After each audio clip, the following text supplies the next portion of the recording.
y después andaba intentando averiguar cómo comunicarme con usted y me dieron un correo, pero, pero no pude.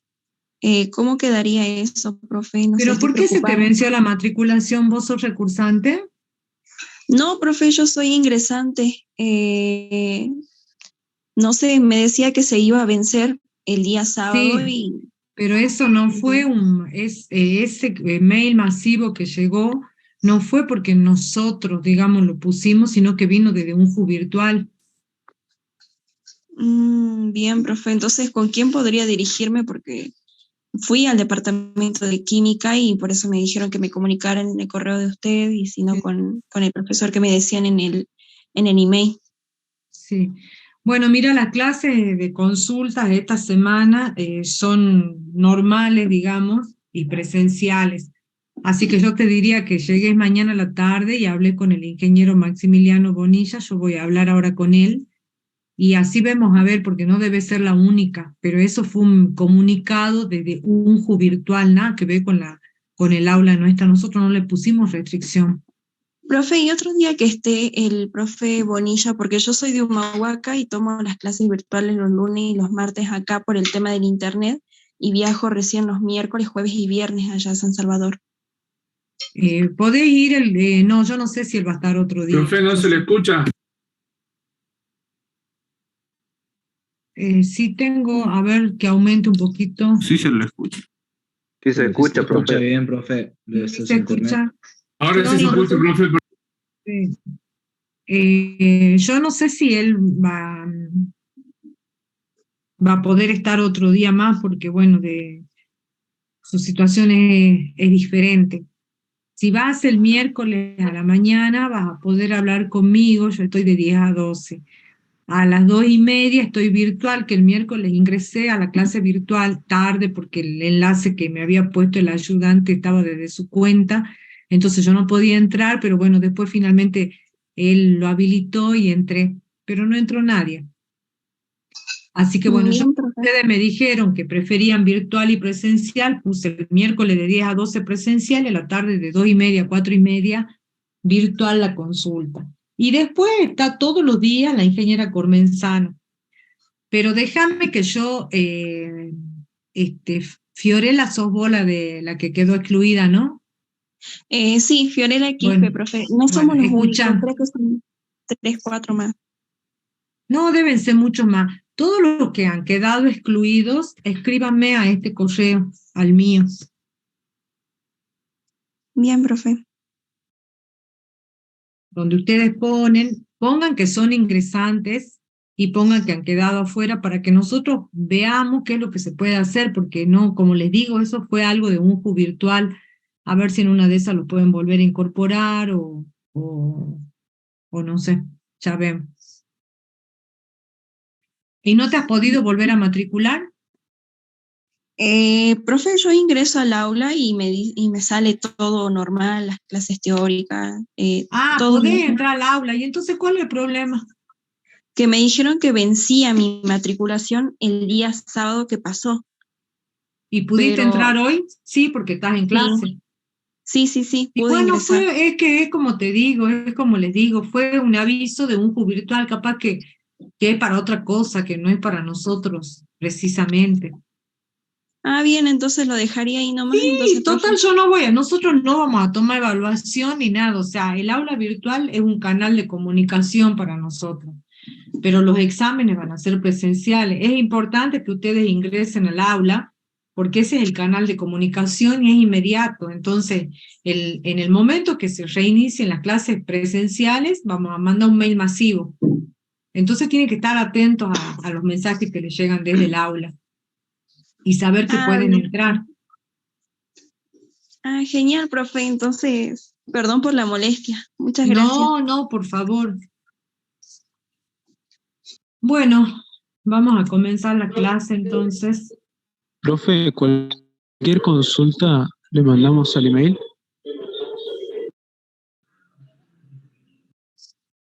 Sí, al email o pueden acercarse a la cátedra porque estamos, digamos, se está trabajando en la cátedra. Si son del interior y no pueden ir, pero si no, todos los días hay horario de consulta.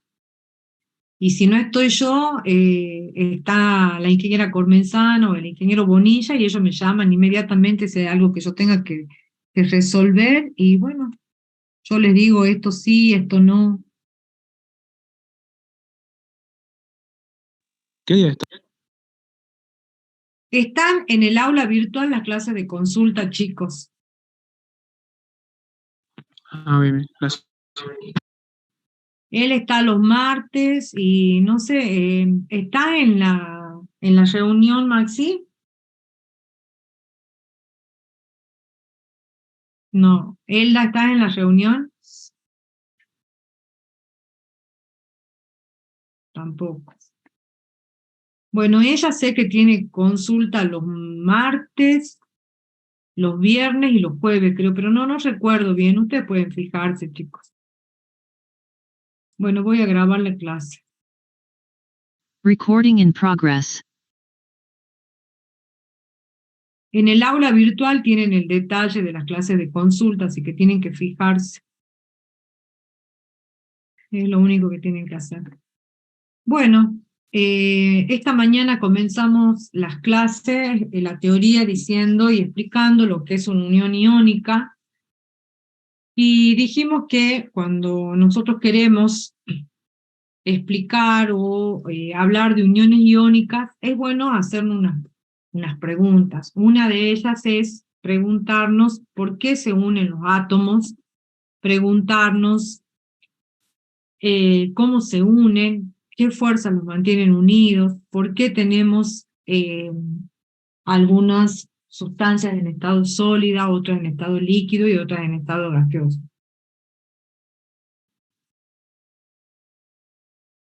Todo eso se puede explicar y entender hablando de los enlaces entre átomos. Los enlaces interatómicos se clasifican en tres grandes grupos que vamos a estudiar uno por uno: enlace iónico, enlace covalente y enlace metálico.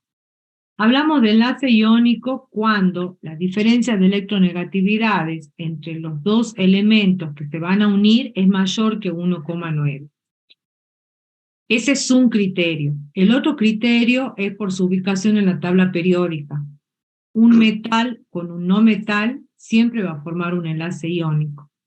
Recuerden ustedes que en la tabla periódica, acá hay una escalerita, todos los elementos que están situados por arriba de la escalera tienen carácter de no metal. Eso significa que tienen tendencia a ganar electrones. En tanto que los que están por debajo y son metales, tienen tendencia a perder electrones. Dicho esto entonces, tenemos la unión, por ejemplo, entre el átomo de sodio y el átomo de cloro, donde este número que aparece acá es el número atómico, y en base a eso escribimos la configuración electrónica para el átomo de sodio, que sería 1s2, 2s2, 2p6, que me da 8, y 3s1. Para el cloro lo mismo, en el primer nivel tiene 2 electrones, en el segundo en total 8 y en el tercero 7. Al ver esto, y al ser un metal el sodio, tiene tendencia a perder electrones. ¿Por qué tiene tendencia a perder electrones? Porque está ubicado a la izquierda, su energía de ionización es baja. Entonces, si la energía de ionización es baja, significa que tengo que darle poca energía para poder arrancar ese electrón. Y esa es una característica de los metales. Y si la afinidad es baja, como en este caso, o es alta más bien, es alta porque es una energía liberada, tiene tendencia a atraer electrones. Entonces, el electrón que pierde el sodio porque su energía de ionización es favorable, es captado por el cloro porque su afinidad electrónica es favorable. Entonces, la energía puesta en juego entre la pérdida del electrón del átomo de sodio y la ganancia del electrón del átomo de cloro favorece la unión de estas especies.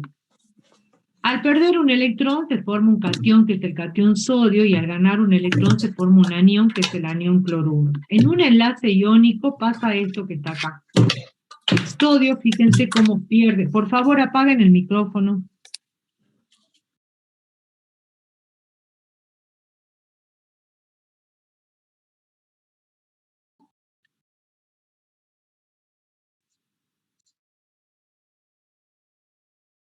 el sodio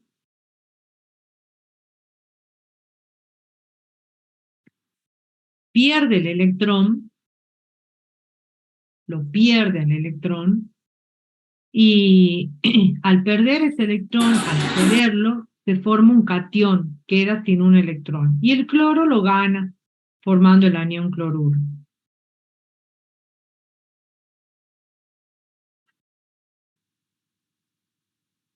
Con respecto a las propiedades de los compuestos iónicos, en general son sólidos a temperatura ambiente, son duros pero frágiles, tienen altos puntos de fusión y de ebullición. Fíjense ustedes que esto que yo les presenté acá, en esta representación donde el sodio le entrega el ion al cloro, eso corresponde a la fórmula mínima, donde tenemos un catión sodio y un anión cloruro, y ambos permanecen unidos por fuerzas muy elevadas que son fuerzas electrostáticas o culómbicas. Pero en realidad no ocurre eso. Lo que ocurre es que los cationes y aniones forman redes que son infinitas. Entonces, en este gráfico tienen en distintos colores representado un catión y un anión. En celeste los cationes y en gris los aniones. Se mantiene la estructura por las fuerzas de atracción entre las cargas opuestas que son muy elevadas. Si desde afuera se le da un toque, una fuerza, una presión, una fuerza externa, la estructura se rompe. Cuando la estructura se rompe, se desordenan los iones. Al desordenarse puede ocurrir que dos iones del mismo signo queden juntos. Si quedan juntos, estos se parten. ¿Por qué? Porque son cargas del mismo sentido, del mismo signo. Entonces, acá, al tener dos iones con cargas del mismo signo, se repelen, y eso hace que la estructura se rompa por el medio, desarmándose y rompiéndose. Por eso decimos que son duros, pero que son frágiles.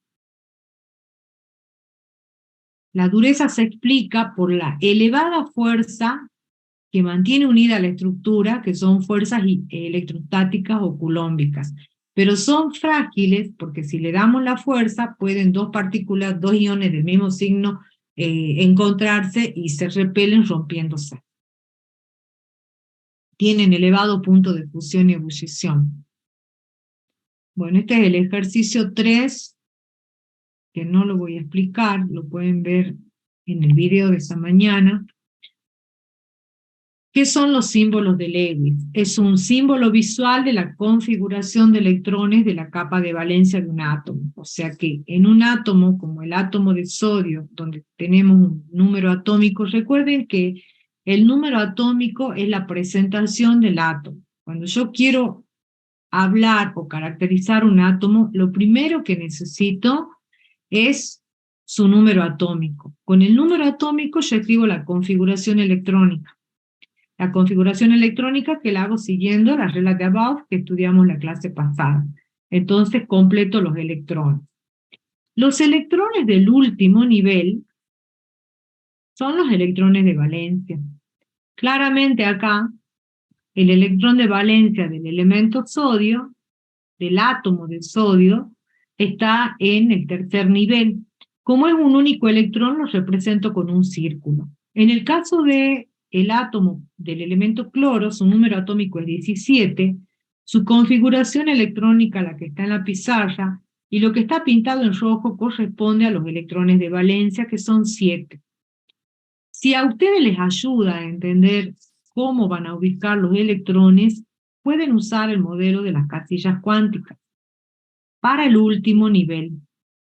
En el tercer nivel, pero en el orbital S, tengo dos electrones que van a tener espines opuestos.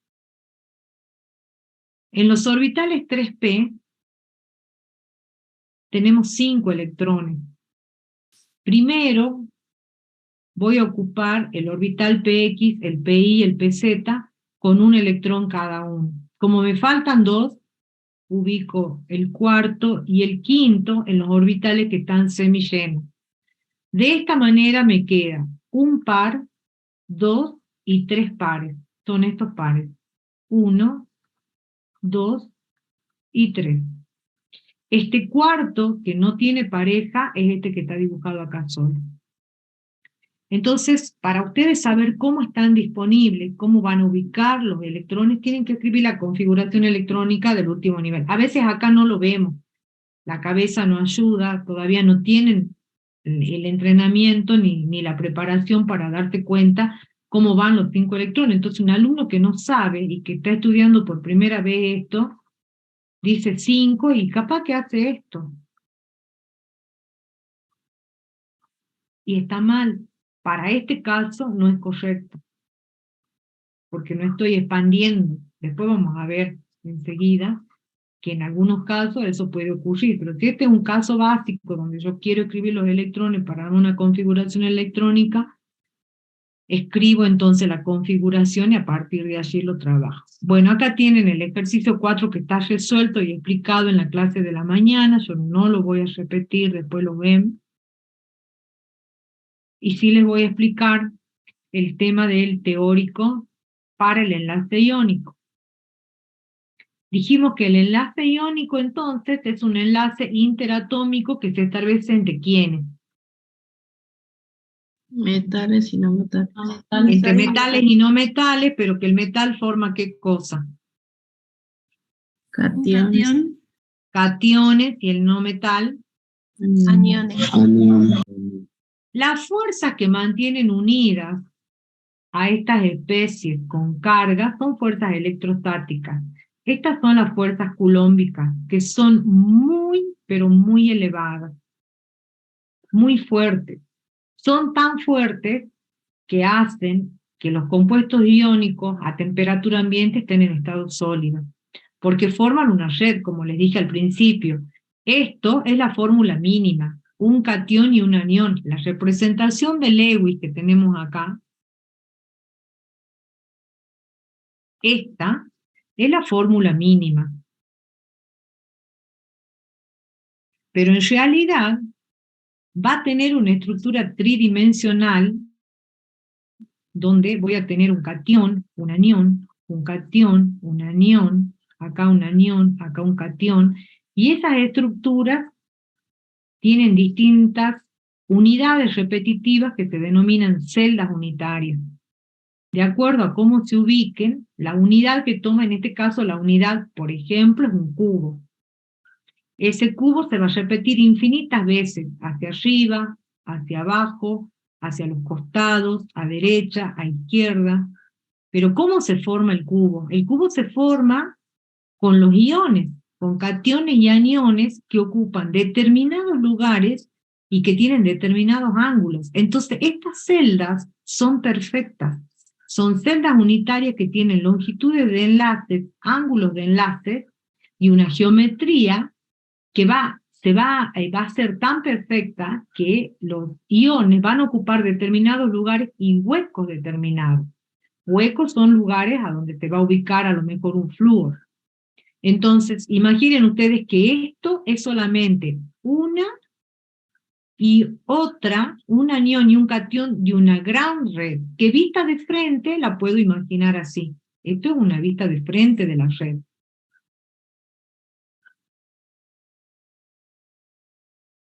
Si nosotros no perdemos de vista el concepto que el enlace iónico forma una red tridimensional donde los iones se mantienen unidos por esa gran fuerza electrostática, no nos va a costar nunca entender las propiedades.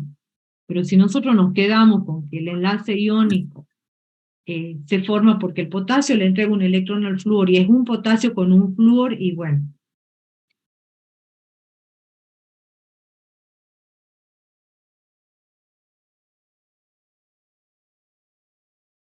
Los iones que tienen la misma carga se van a repeler. Fíjense que acá las fuerzas salen desde el medio hacia afuera. Eso es lo que pasa cuando se rompe la estructura. Los que tienen cargas opuestas, en ese caso la fuerza es una fuerza de atracción y fuerte, digamos, grande. ¿Por qué se llaman coulombicas? Se llaman coulombicas porque derivan de la ley de Coulomb. La ley de Coulomb es una ley de la física que establece que la fuerza de atracción o repulsión entre dos cargas es directamente proporcional al producto de las cargas e inversamente proporcional al cuadrado de la distancia que las separa. Esta mañana un alumno me preguntó qué significaba esto. Este símbolo es directamente proporcional. Y hay muchas cosas que yo ahora tengo que aclarar detalladamente porque ustedes no tuvieron álgebra.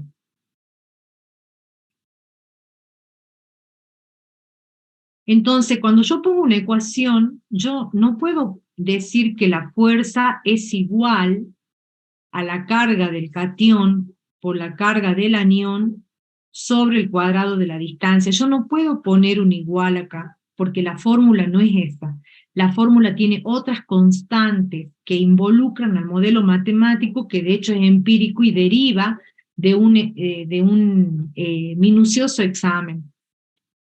Entonces, al no poner la fórmula completa, debo reemplazar este signo igual por una proporcionalidad. Entonces digo, es proporcional. ¿Y qué es proporcional?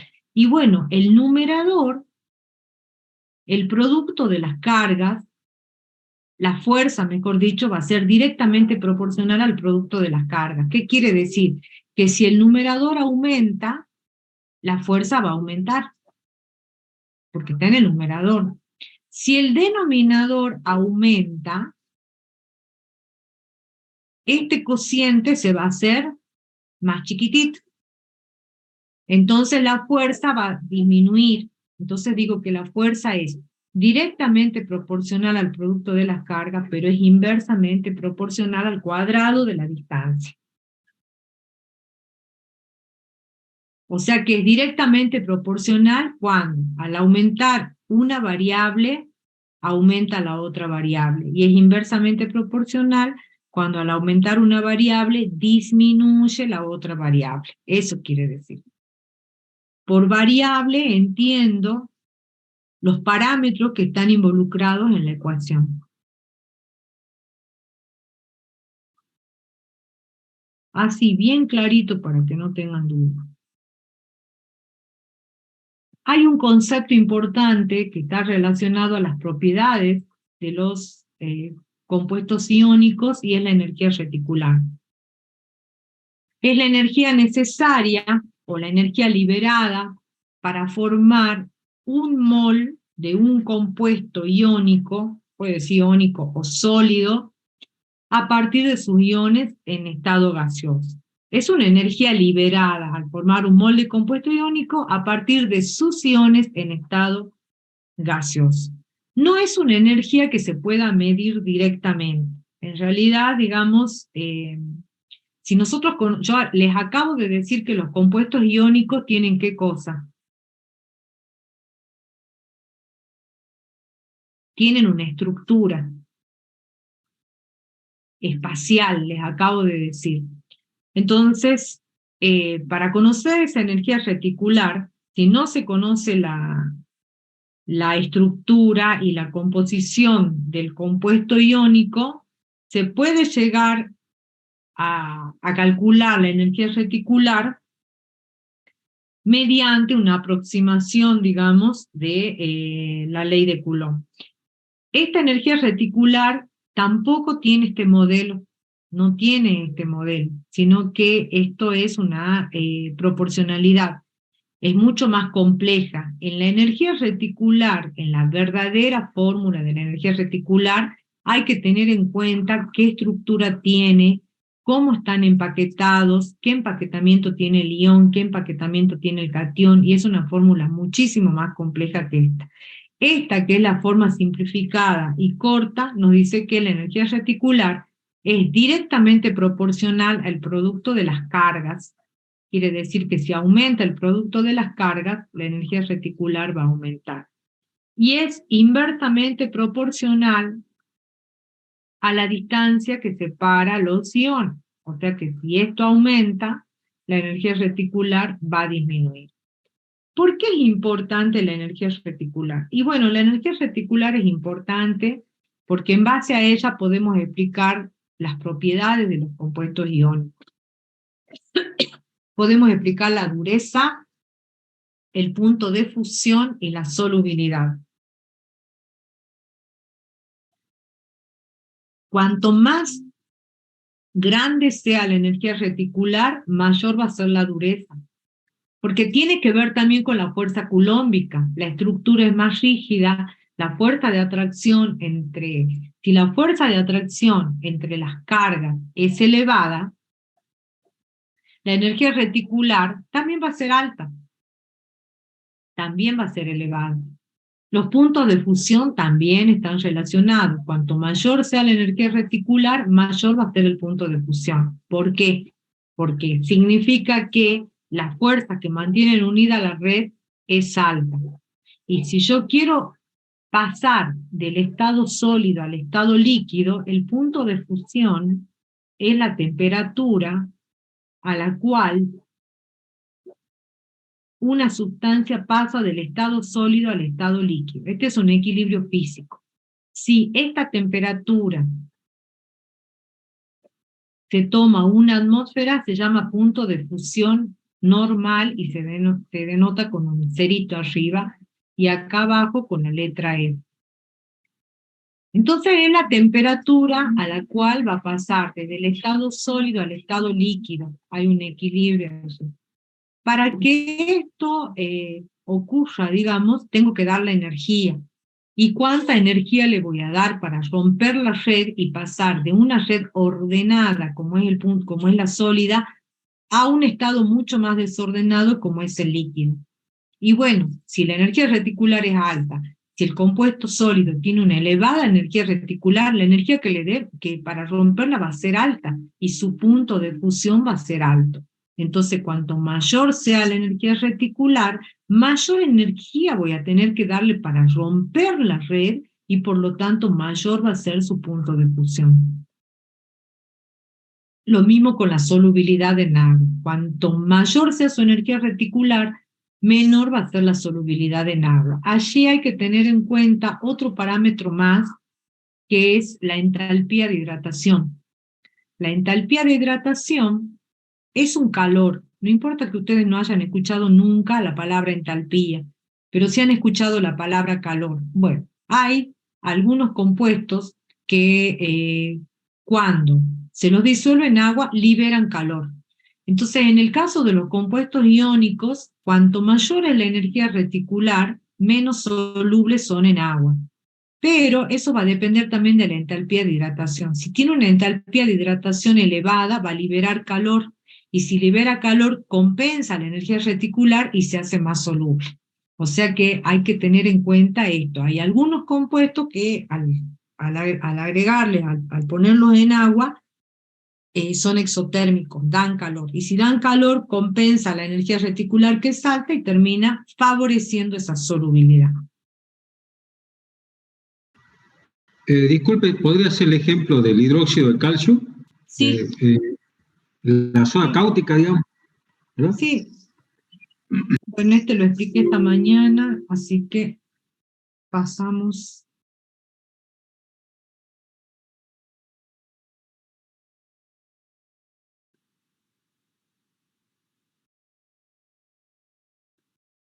A otro.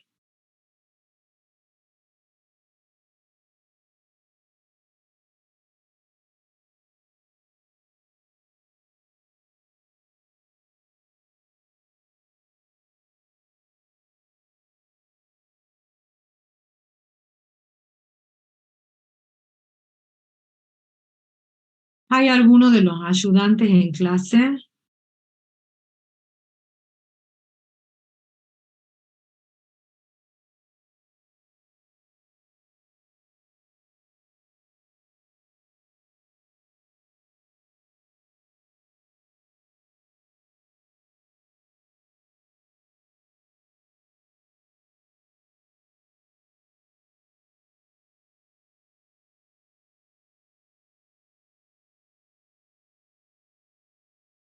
No. Bueno, vamos a seguir ahora con la otra parte. 5.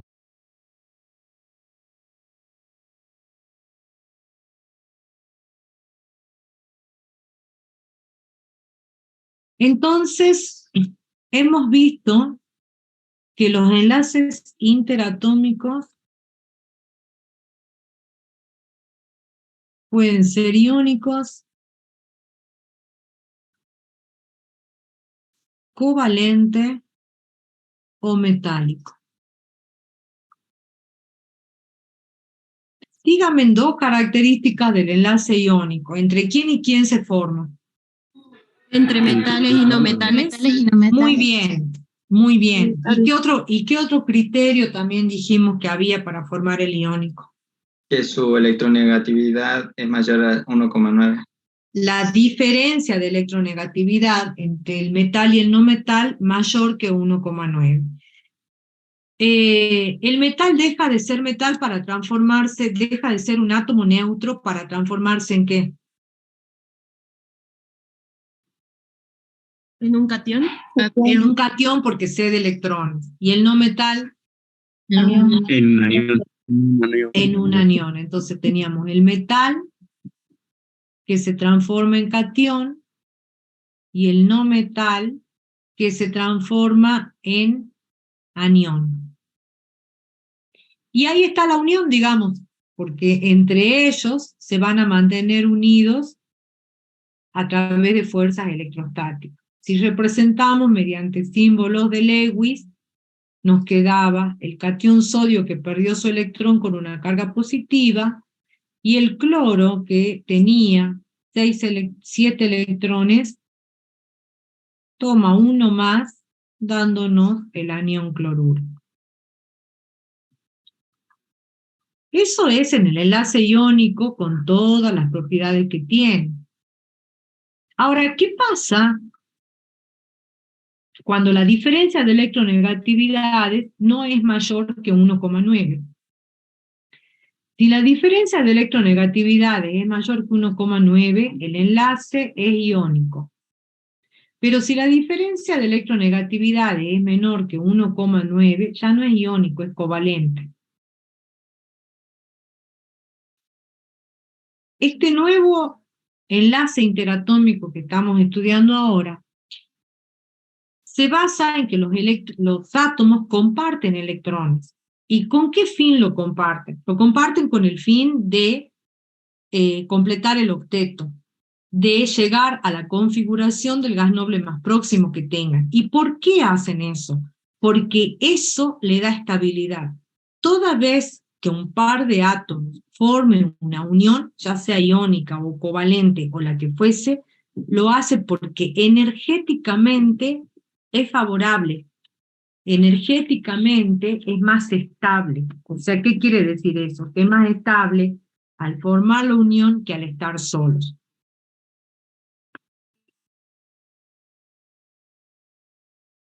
¿Cómo sería en un gráfico energético?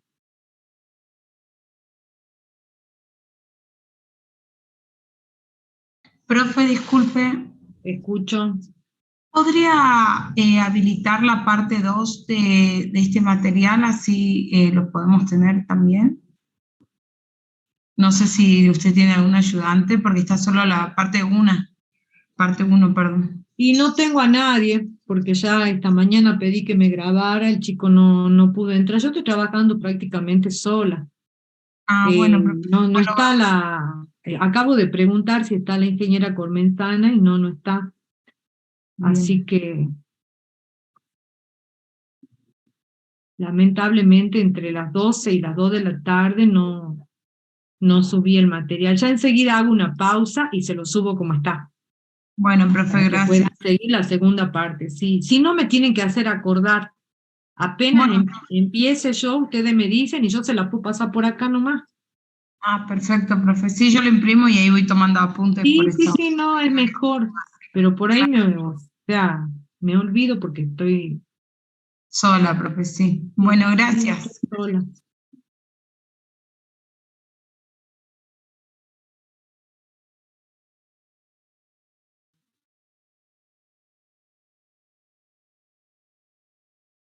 Acá tenemos un gráfico. ¿sí? Profe, disculpe, ¿el enlace covalente puede ser entre cualquier elemento o puede ser entre dos no metales? ¿O cómo viene a ser, profe?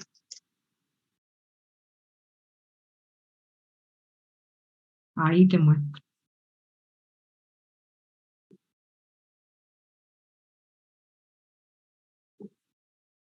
En un esquema básico de la tabla periódica, dijimos que todo lo que estaban arriba de la escalerita eran no metales.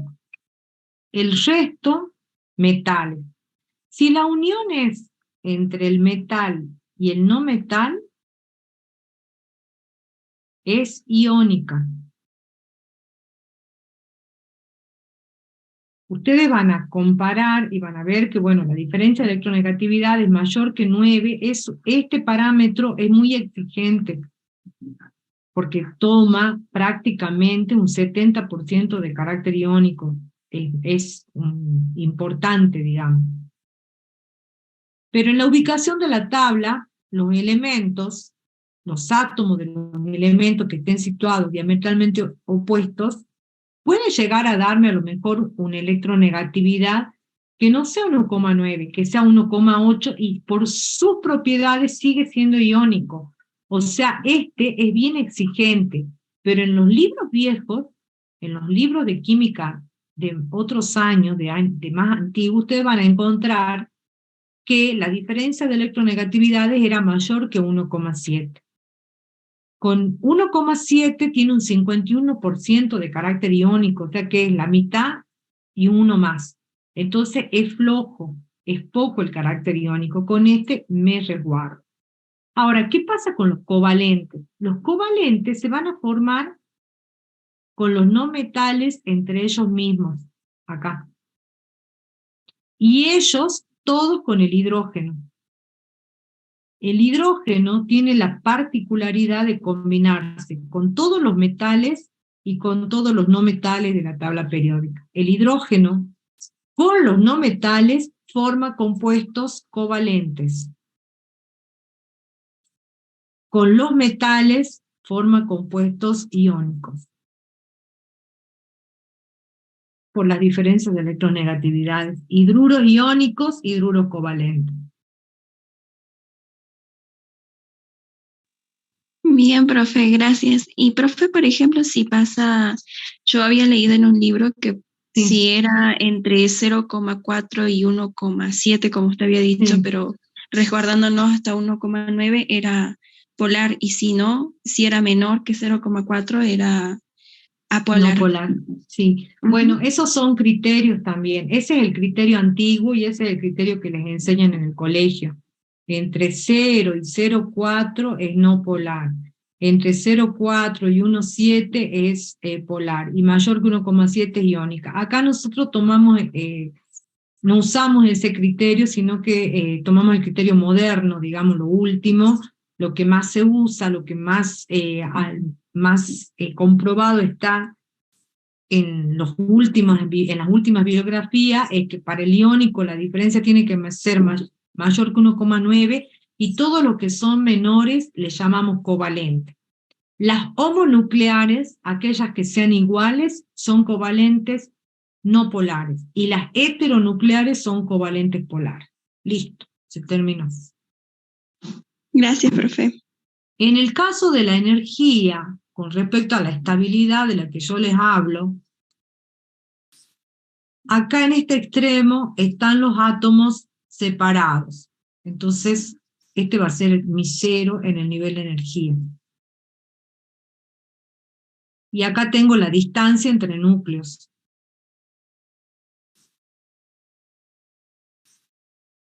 Estos dos están separados, tienen una gran distancia, fíjense que la energía es mayor que 0, está ahí. A medida que se van acercando, fíjense que la energía, la distancia disminuye, pero la energía para una distancia promedio también disminuye. En el momento que se produce la unión,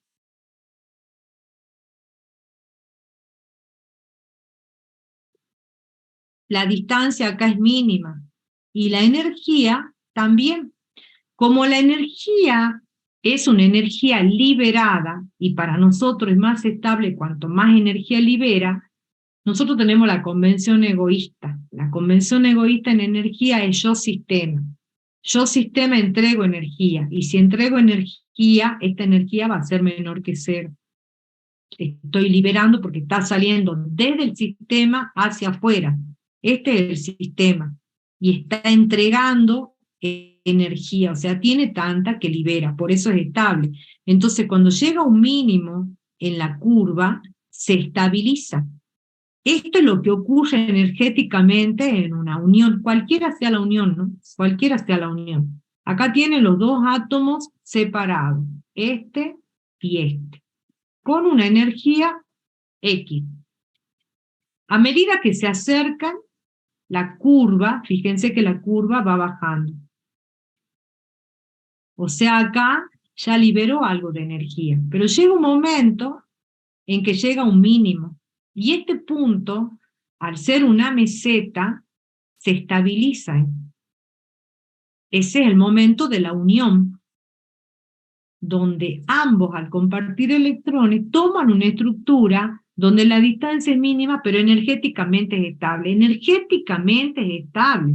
Entonces, ¿por qué es estable? Y bueno, es estable porque si es un enlace iónico, como dijimos temprano, va a haber un metal que va a tener una energía de ionización baja y le va a entregar el electrón a otro no metal que va a estar ubicado diametralmente en la tabla periódica y que va a tomar ese electrón. Y si comparten, y bueno, van a llegar a la estructura del gas noble más próximo, y si no comparten en el iónico también, pero le va a dar estabilidad.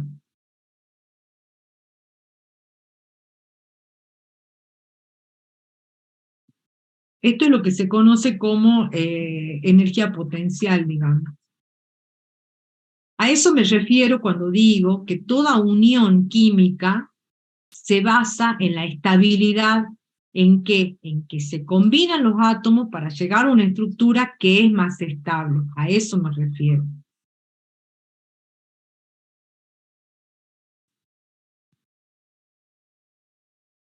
Bueno, allí tienen las reglas del octeto.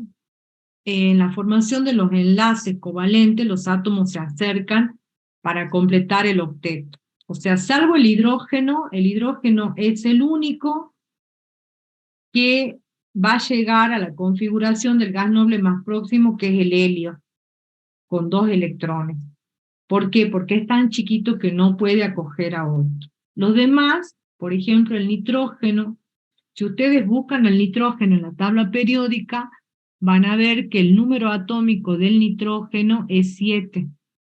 Esto significa que tiene 7 protones y 7 electrones. Esos 7 electrones están distribuidos acá, 1s2, 2s2, 2p3. En el último nivel, que lo pinto en amarillo, tiene 5 electrones. ¿Cuántos electrones le falta para llegar a 8? 3. Le falta 3. Esos son los que necesita para completar el octeto. Cuando complete el octeto, ya estará estable. En el caso del cloro, en el último nivel, ¿cuántos electrones tiene? 7. ¿Cuánto le falta? 1. Le falta 1.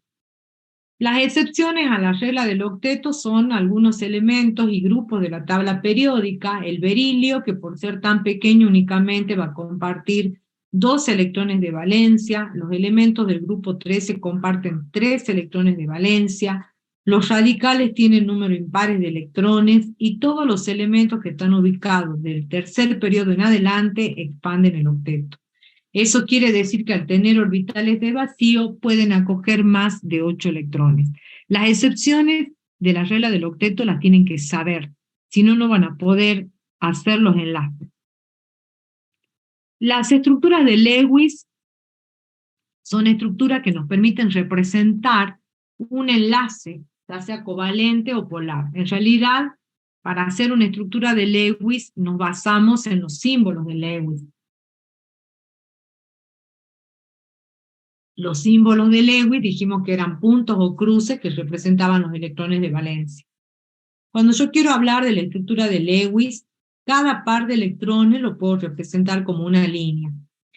Los átomos se representan con su símbolo químico y vamos usando los electrones de valencia para completar el octeto e ir formando enlaces, que pueden ser simples o que pueden ser múltiples, dejando los electrones que quedan sin compartir como pares solitarios. Para poder ver eso tenemos que explicar con el ejemplo. El problema de la estructura de Lewis es que no describe la forma de la molécula, simplemente la disposición que tienen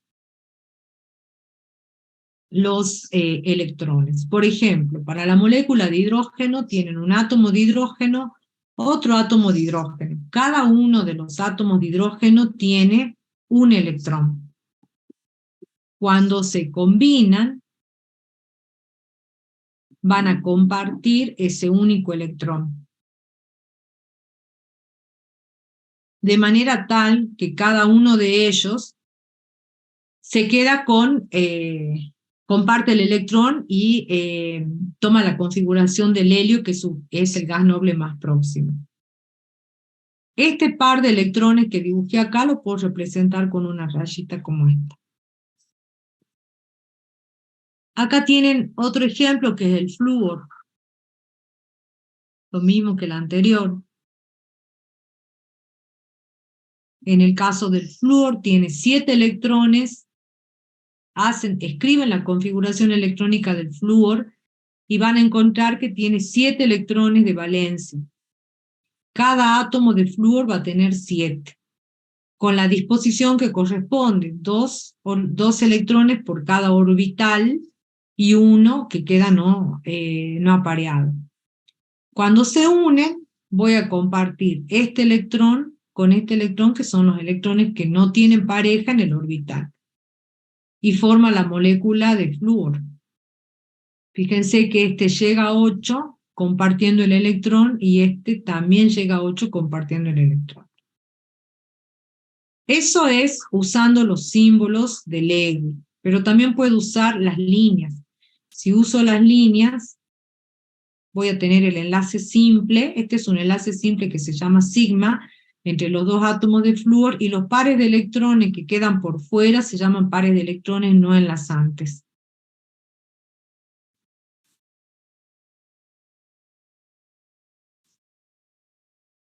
En el caso de la molécula de agua tienen el oxígeno unido a los dos átomos de hidrógeno. En el caso del amoníaco, el nitrógeno tiene 3 electrones que están sin aparear. Unido a los 3 átomos de hidrógeno va a formar un enlace con cada uno, completando el octeto, haciendo uso del par de electrones no enlazantes que están montados sobre el átomo de nitrógeno. Cuando hablamos de enlaces covalentes, podemos hablar también de enlaces múltiples. Esto significa que en algunos casos se comparten más de un par de electrones. Cuando compartimos un par de electrones, el enlace es sencillo y se llama sigma. Cuando compartimos 2 o 3 enlaces, el enlace es múltiple y se llama enlace pi. En este caso, en el caso del oxígeno, el orden de enlace, que es el número de enlaces que mantiene unida a la molécula, es 2. ¿Por qué 2? Porque tengo un enlace sigma y un enlace pi. En el caso del nitrógeno, ¿cuánto va a ser el orden de enlace? 3.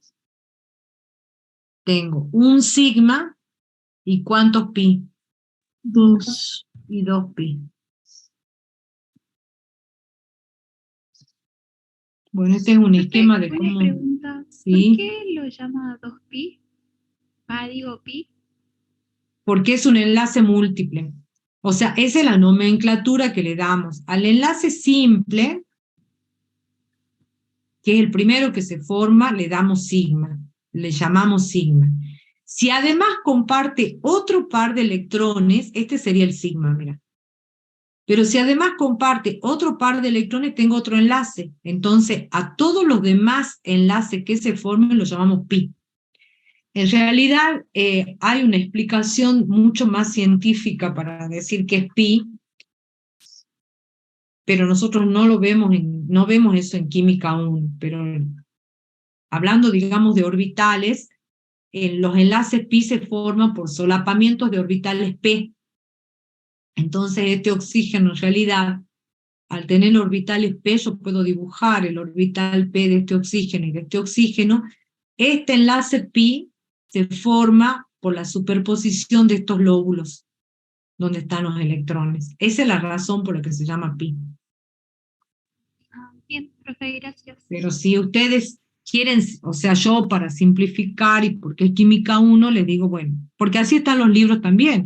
El enlace simple, el sigma, y el múltiple, el pi, y ahí nomás paremos de contar, digamos. No podemos dar todo, porque para poder explicar más tenemos que profundizar otras teorías que no corresponden al dictado de esta asignatura.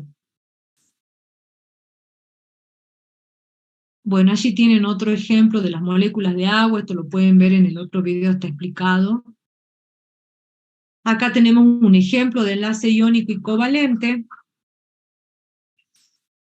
aplicando la diferencia de electronegatividades. En el caso del cloruro de sodio, la diferencia de electronegatividad es mayor que 1,9. Diferencia de electronegatividad sería acá. Entre el carbono y el hidrógeno, no sé cuánto es la diferencia, pero seguro que va a ser menor que 1,9. Pero además, si ustedes van a la tabla periódica y lo ubican, fíjense en qué grupo está ubicado el carbono. En el 14. Acá.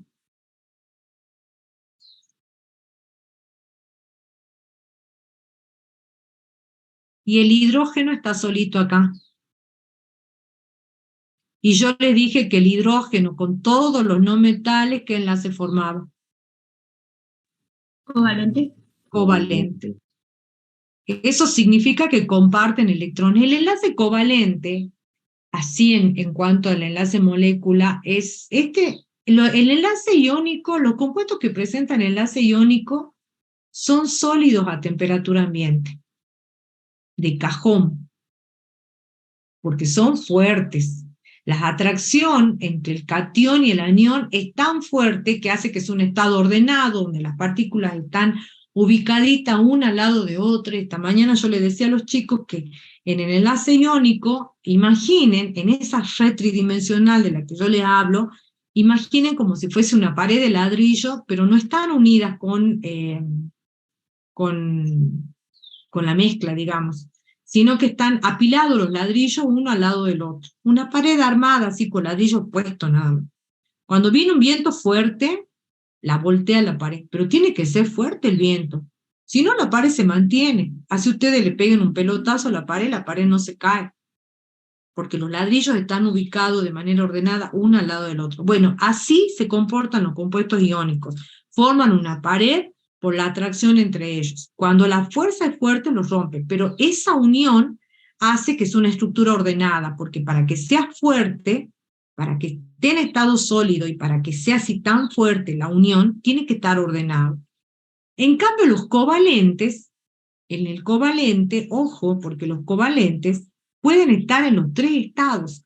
El covalente tiene estado gaseoso, hay covalente en estado líquido y hay covalente en estado sólido.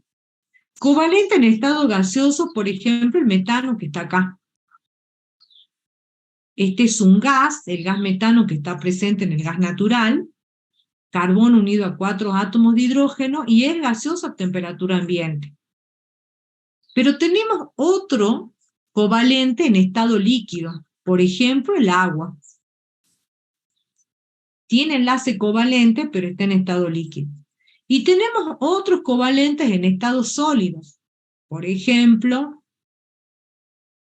el carbono diamante. O el carbono grafito, que también está en estado sólido. Entonces, el enlace covalente puede presentar cualquiera de los estados. En cuanto a energía, El más fuerte es el iónico siempre. No hablemos de los sólidos, sino en general del enlace.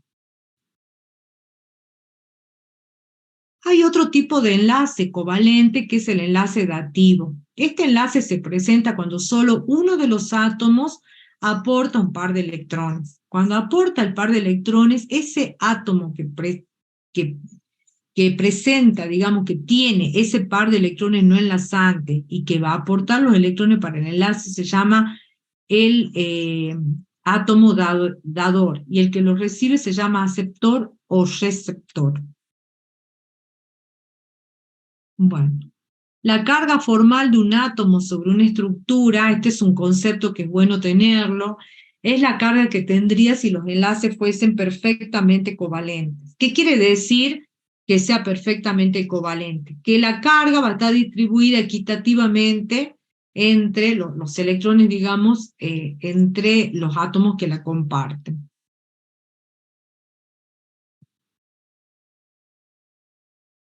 Bueno, acá tenemos cómo hemos armado las estructuras de Lewis.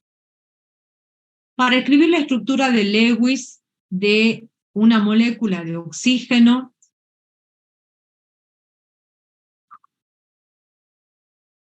vamos a partir, como siempre, del número atómico. El número atómico del oxígeno es 8. Esto significa que tiene 8 electrones en total. Si tiene 8 electrones en total, de esos 8 electrones, estos 6 electrones son de valencia.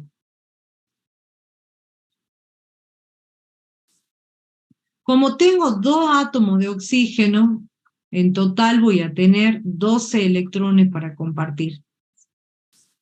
Si tengo 12 electrones para compartir, quiere decir que tengo 6 pares. Con los 6 pares tienen que llegar a 8.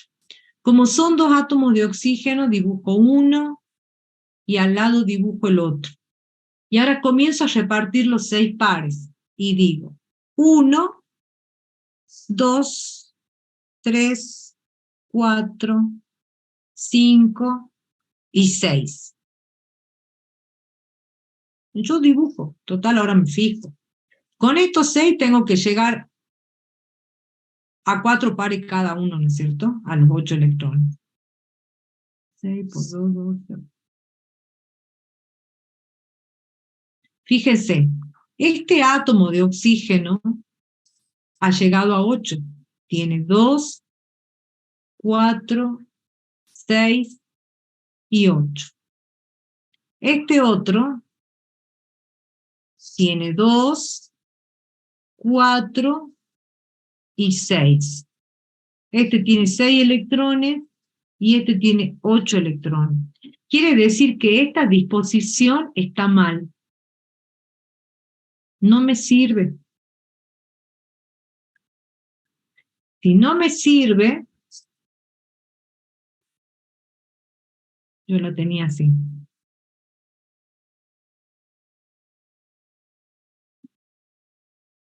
Si no me sirve, pruebo con un enlace múltiple. Entonces, ¿en qué consiste el enlace múltiple? En que este par de electrones va a entrar acá.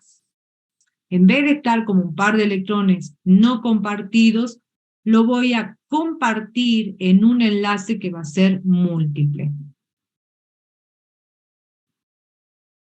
Y ahora sí, tengo 2, 4, 6, 8 electrones acá, y 2, 4, 6, 8 electrones allá. Orden de enlace 2, un enlace sigma, un enlace pi. Perfecto. Lo mismo, sí. Hay un ejercicio, o sea, no, mi duda en realidad es qué pasaría si un átomo tiene un solo electrón. ¿Y está unido con quién? O sea, no tiene un par, sino que tiene uno solo. Y esa es una excepción, debería es estar un unido radical. con un par. Esa es una excepción de la que hablé temprano, recién.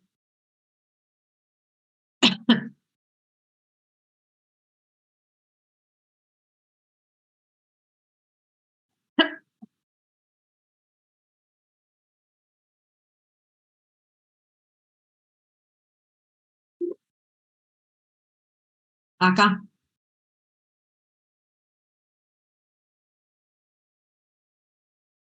Ahí te queda un electrón sin compartir. Son los llamados radicales. ¿Esa es tu pregunta? Sí, ahora sí. Porque en este, mira, te va a quedar así.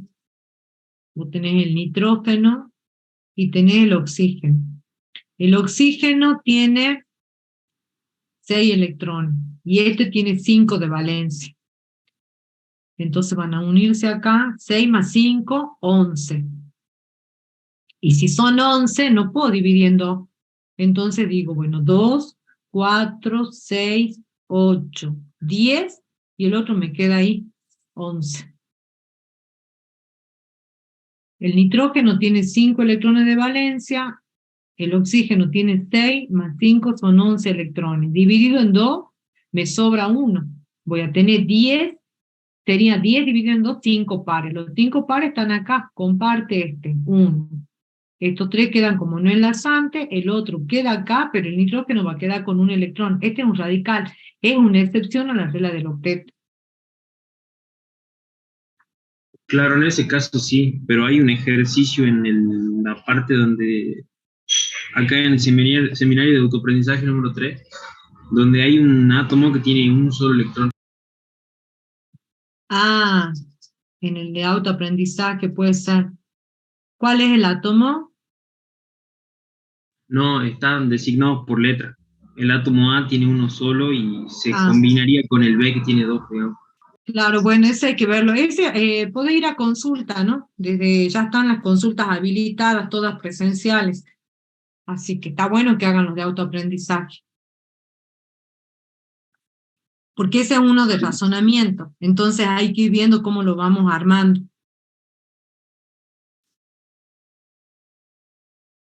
Bueno, acá en el nitrógeno también tienen 5 electrones por 2, 10, van a ser 5 pares. Y los distribuyen. Y hasta acá llegamos hoy.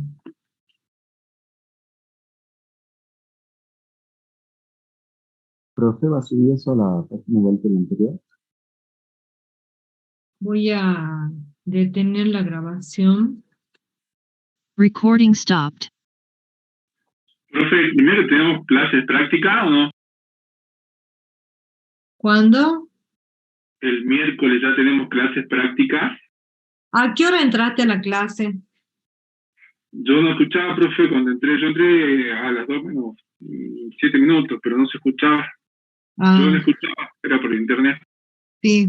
Ah, bueno, sí, porque les dije eso, que apenas sepamos, apenas estén designados los ayudantes y tengamos la gente, les vamos a mandar un mail avisándoles.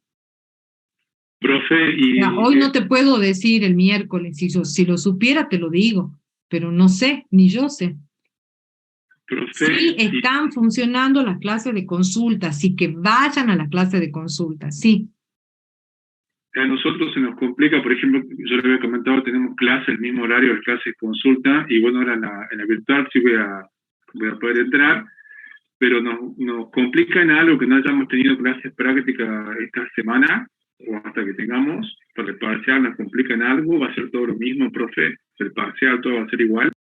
Eso lo tenés que saber vos si te complica o no. Si vos podés seguir la clase estudiando la teoría, estudiando del video y con el teórico práctico, el hecho de la complicación es la complicación para el alumno. Si el alumno sigue la clase, está... Lo que no entiendo es el tema de o sea, las clases de consulta están de lunes a viernes en la cátedra. Entonces, algún día podés ir de la clase de consulta que tenés. No tienen que venir a clase de consulta conmigo nada más. Pueden ir con la gente que está en la cátedra. Está en el aula virtual la clase de consulta. Ya nomás voy a copiar para escribírselas. Gracias, profe.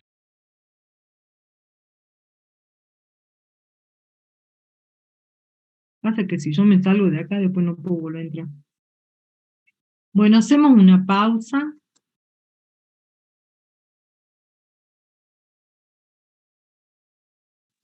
Profe, si puede subir el apunte para que lo podamos imprimir, le agradecería, muchas gracias. A ver si puedo ahora. Espera. Gracias. O al chat también podría ser. Sí, al chat de una es más rápido. Lo guardo y lo paso.